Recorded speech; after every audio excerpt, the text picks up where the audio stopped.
He thought he'd finally made it, from working night shifts and scraping by, to owning a penthouse and building a life with someone who understood struggle, until his fiancée's true motives nearly cost him everything. When financial boundaries are crossed in the name of love, is it really about trust or control? This isn't just a story about money, but about how saying no can sometimes be the bravest thing you do for yourself. Would you have seen the warning signs before it was too late? I used to tell myself that one day, I'd wake up in a place that didn't smell like mildew and burnt toast. That one day I'd trade the shared bedroom with peeling paint for something clean, high above the city, far away from the noise and the struggle. That day came last December. I stood barefoot on the marble floors of my new penthouse condo, floor-to-ceiling windows behind me, the skyline glittering like a reward. No mortgage. No co-signer. Just me, 35 years old, son of a janitor mom who worked doubles just to keep the lights on, now owner of a tech consultancy firm pulling in more than $200,000 a year. It didn't happen overnight. I worked night shifts through college. Slept in my car once when my lease fell through. Ate ramen for weeks to save up for my first piece of used equipment. I didn't come from money. I came from desperation and turned it into something real. Every dollar I earned had a purpose. Every client, every project, every investment, intentional. I didn't take risks on people. Not anymore. Then I met Jessica. It started innocently. Drinks with friends, a few mutual jokes, an easy conversation about documentaries and how we both hated small talk. She was 30, paralegal, smart. Her laugh was low and warm, and she had this way of looking at you like she saw past the skin. We hit it off faster than I expected. She was sharp, could debate legal ethics and also binge-watch trash TV without blinking. Said she grew up in a modest home too, and that she liked that I was grounded. For the first time in years, I relaxed around someone. After 6 months, we started spending most nights together. She was clean, organized, and easy to live with. After a year, she moved in. I didn't see any red flags then. If anything, she made life better. She'd have dinner ready when I was swamped. She brought balance into my chaos. When I worked late, she'd leave notes or drop off coffee. It felt good.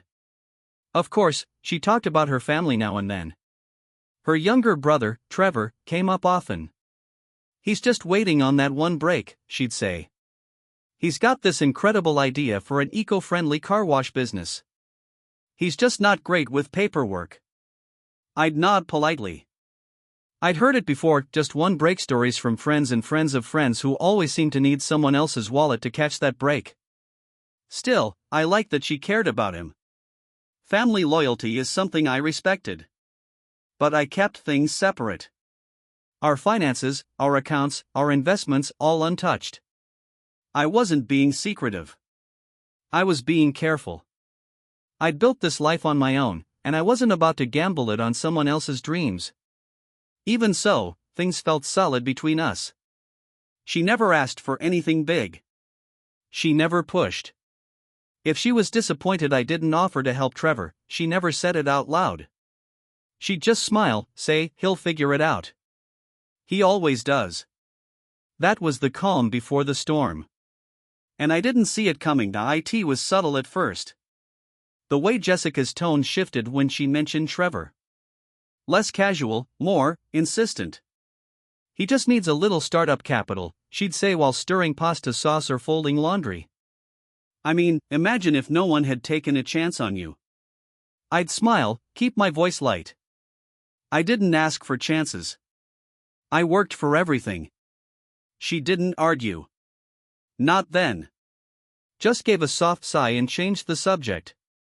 That's what made it harder to notice when the pressure started building. It wasn't a single moment. It was in the repetition. The way Trevor became a frequent guest in our conversations.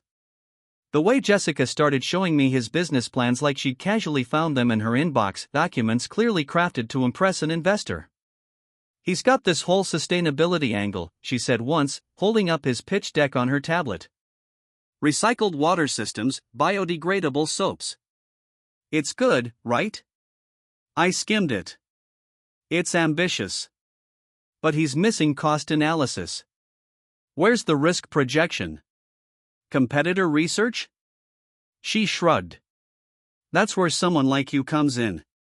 You could guide him. Maybe even partner. I laughed. I don't partner with dreamers, Jess.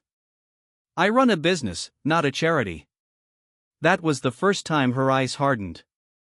Just for a second. Then she smiled again, but it didn't reach her eyes.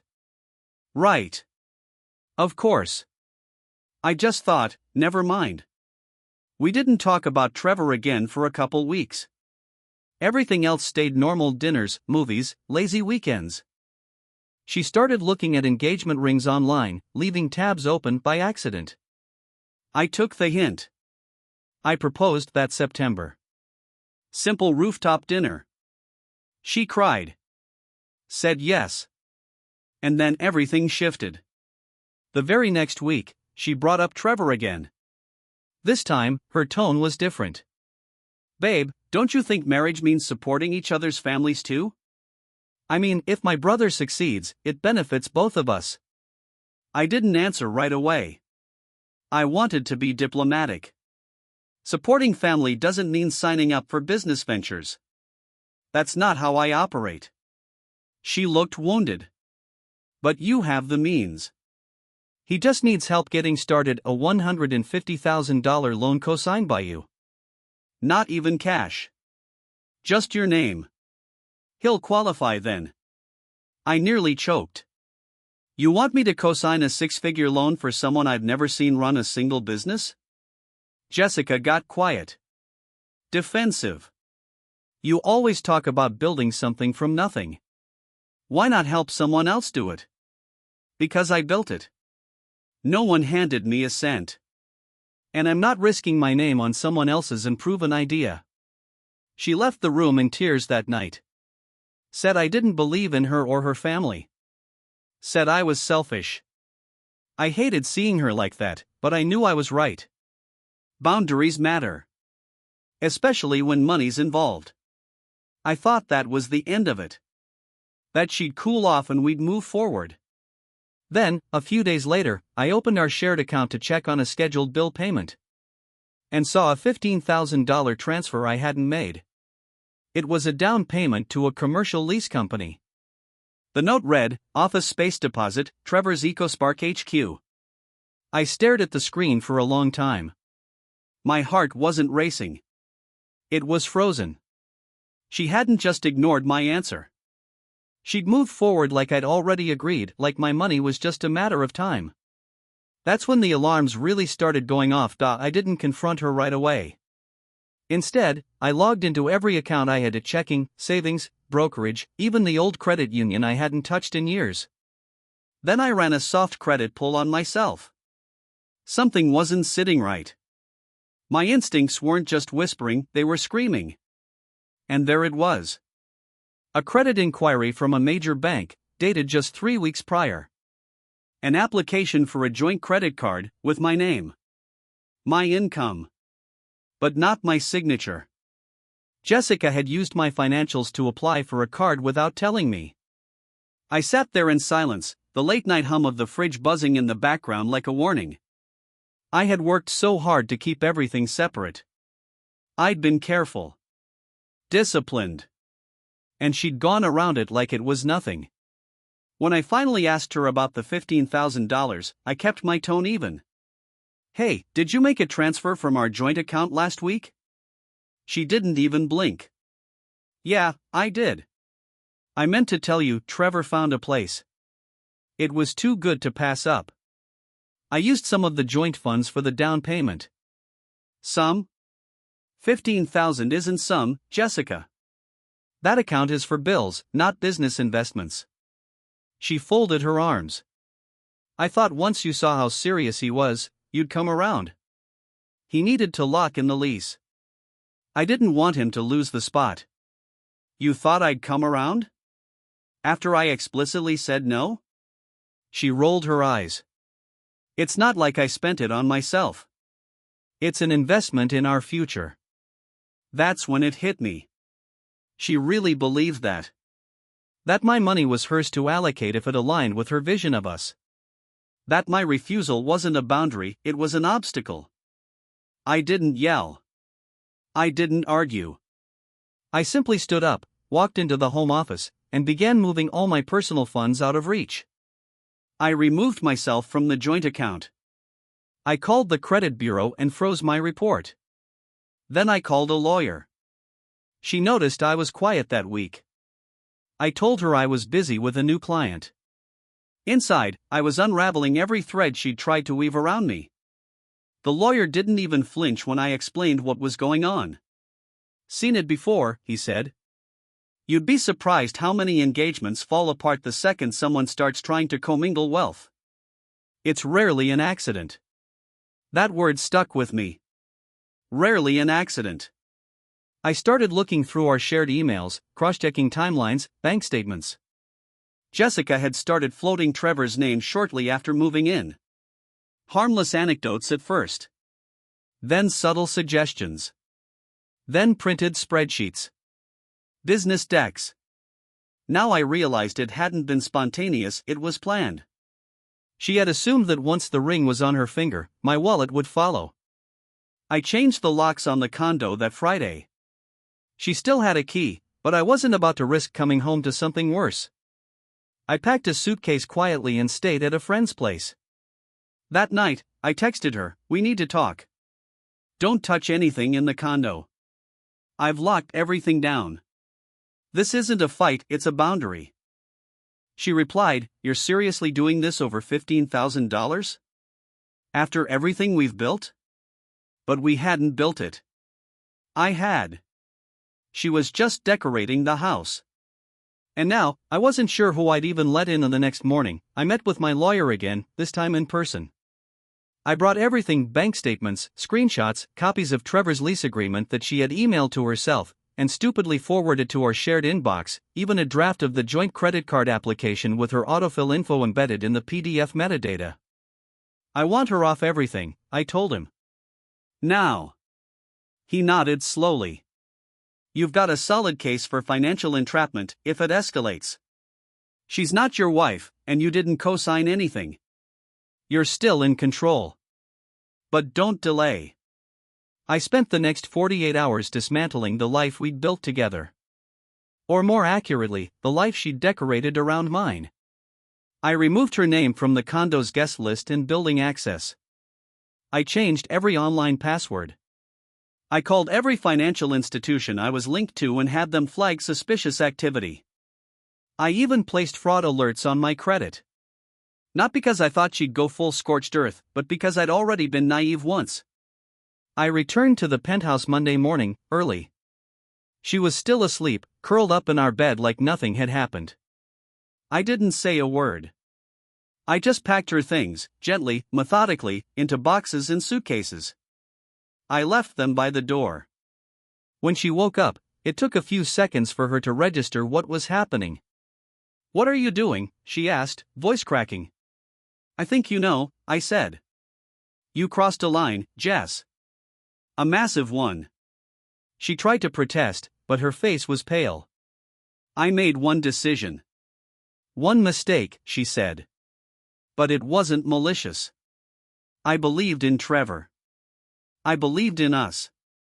I handed her the file folder I'd put together. "This isn't about belief. It's about consent. About respect. You tried to entangle me in something I explicitly said no to. That's not love. That's leverage." She stared down at the folder. "You actually documented everything?" I had to. Because the more I replayed it, the more I realized this wasn't an impulsive mistake. This was a pattern.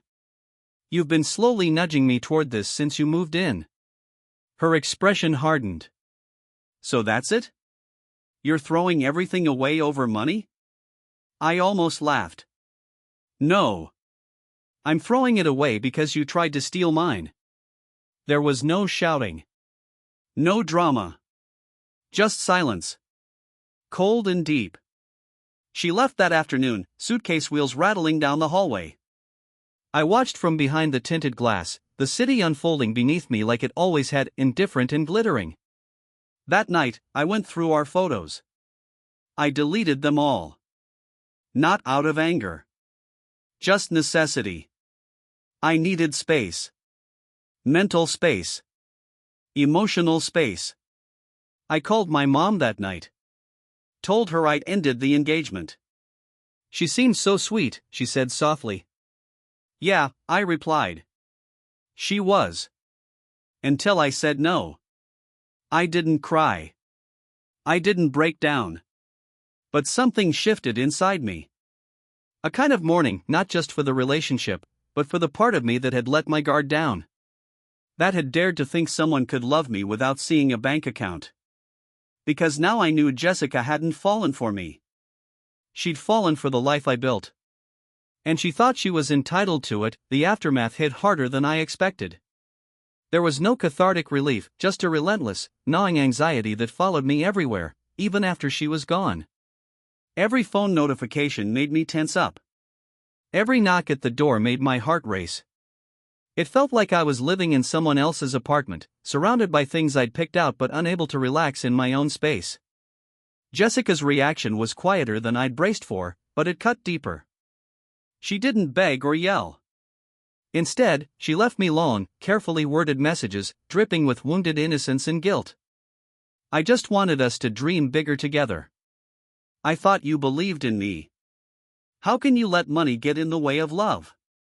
Each message left a bruise. Each one tried to flip the blame back on me. I ignored her at first, but after a week of silence, she showed up at my building. Security called before letting her up. I'd given strict instructions. I met her in the lobby, under the bright white lights and security cameras. There were no hugs. No tears this time. She handed me a slim envelope. Just hear me out, she said. Inside were printouts, emails, text threads with Trevor, and even a breakdown of her so-called intentions. She'd highlighted passages, promises to pay the money back, plans for Trevor to bring the business into the family, projections of future wealth that would supposedly benefit us both. It was an organized, sanitized version of the truth, almost like she was building a legal case in her defense. I handed it back. This doesn't change anything.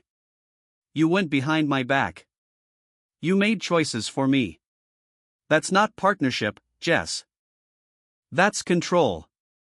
Her face crumpled. I was desperate. I wanted my family to see me as someone who could make things happen. I wanted you to believe in us. I did, I said, quieter now. But I won't let anyone gamble with what I've built. Not you, not Trevor, not anyone. Her anger finally surfaced. You're punishing me for trying to help. You're obsessed with control. Maybe you never actually loved me, you just loved having someone around. I shook my head. Maybe you should ask yourself why you keep confusing love with access. She stormed out, her heels echoing in the empty lobby. I thought that would be the last of it, but over the next week, Trevor sent me a string of texts. Most were desperate, please man, she was just trying to help. Then came the threats, you'll regret this, dude. Don't think you can just toss people away. I documented everything.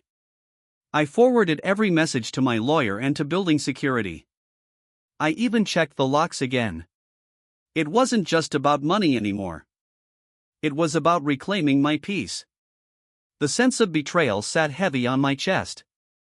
Not because Jessica wanted to help her brother, I could understand loyalty.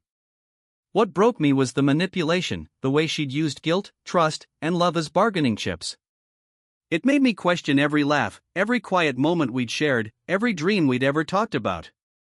But it also made something else clear. My boundaries weren't the problem, they were the only thing keeping me safe. I spent the next week in damage control mode, double-checking every detail of my financial life. I met with my lawyer again, who reassured me that I'd acted just in time.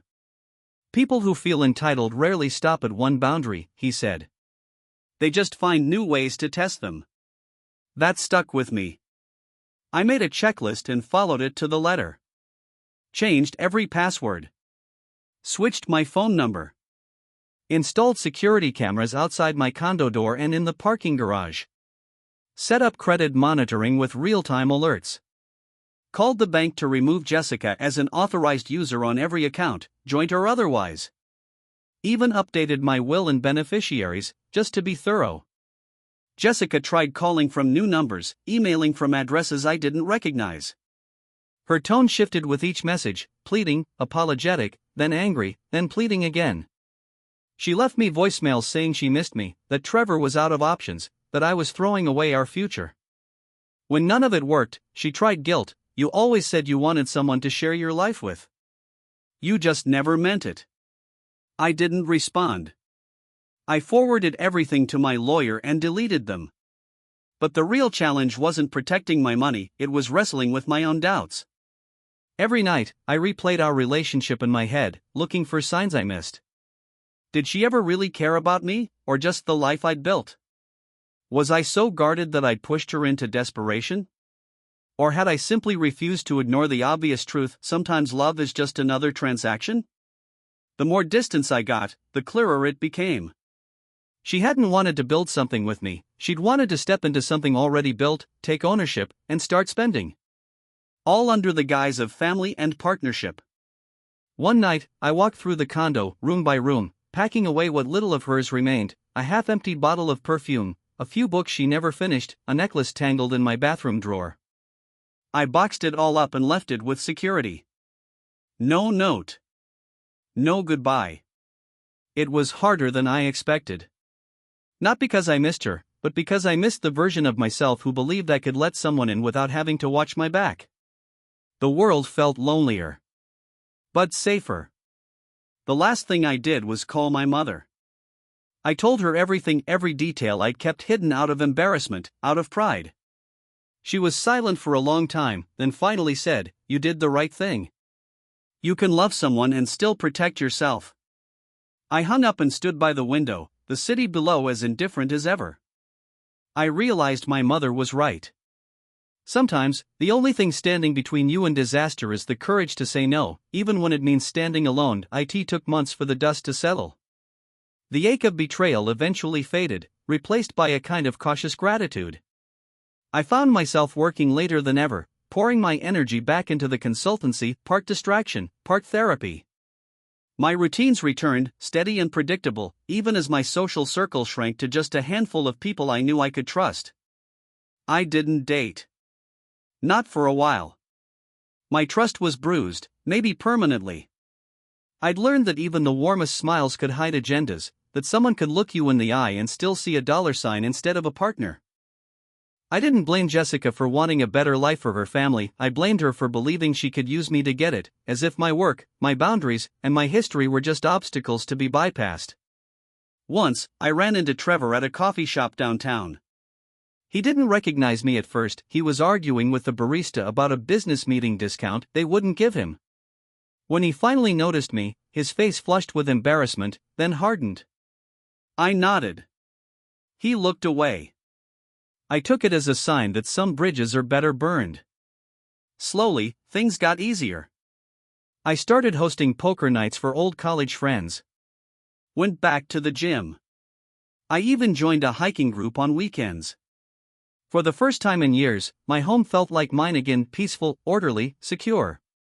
Every now and then, I'd think about Jessica, not with anger, but with a detached clarity. She'd tried to wrap manipulation in romance, guilt in the language of love. I realized that real partnership doesn't start with secrets or end in ultimatums.